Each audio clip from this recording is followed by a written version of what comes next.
राज्याचे उपमुख्यमंत्री स्वर्गीय अजित पवार यांची विमान दुर्घटनामध्ये बुधवारी निधन झाले आणि गुरुवारी सकाळी 12 वाजता विद्या प्रतिष्ठानच्या मैदानावर अंत्यविधी करण्यात आलाय।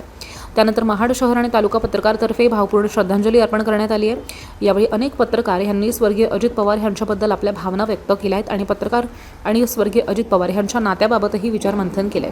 अजित पवार यांच्या वेळेचं बंधन, सडेतोड भूमिका ही महत्त्वपूर्ण असल्याचं मत यावेळी व्यक्त केले। वेळेचं बंधन पाळणं ही खरंच श्रद्धांजली आहे असं मत पत्रकार यांनी व्यक्त केले। यावेळी तहसीलदार महेश शितोळे, महाड शहर पोलीस ठाण्याचे रमेश तडवी, तालुका पोलीस ठाण्याचे अनिल जाधव यासह पोलीस कर्मचारी, महाड नगरीचे उपाध्यक्ष संदीप जाधव, शिवसेनेचे विकास गोगावले सह महाडचे पत्रकार आणि महिला पत्रकारही उपस्थित होते।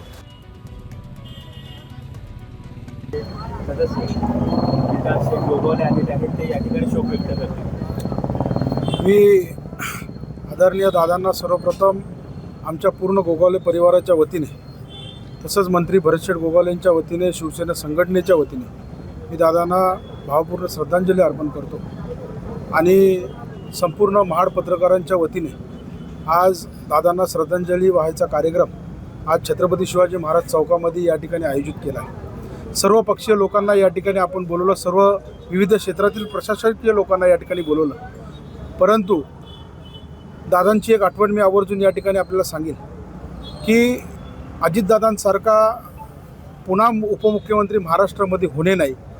गेले 6 वेळा दादा या महाराष्ट्राचे उपमुख्यमंत्री म्हणून या ठिकाणी काम करत होते आणि अर्थ खात्याचं एक चांगलं प्रभावी खातं त्यांच्याकडे या ठिकाणी होतं आणि असं दादाने जाण्याने आज महाराष्ट्राचं खूप मोठं या ठिकाणी नुकसान झालेलं आहे। दादाच्या जाण्याने आज संपूर्ण महाराष्ट्र या ठिकाणी दुःखमय झालेला आहे आणि अजितदादांना पुन्हा आमच्या पूर्ण गोगावले परिवाराच्या वतीने आणि तुम्ही सर्व पत्रकारांच्या वतीने मी दादांना या ठिकाणी श्रद्धांजली अर्पण करतो।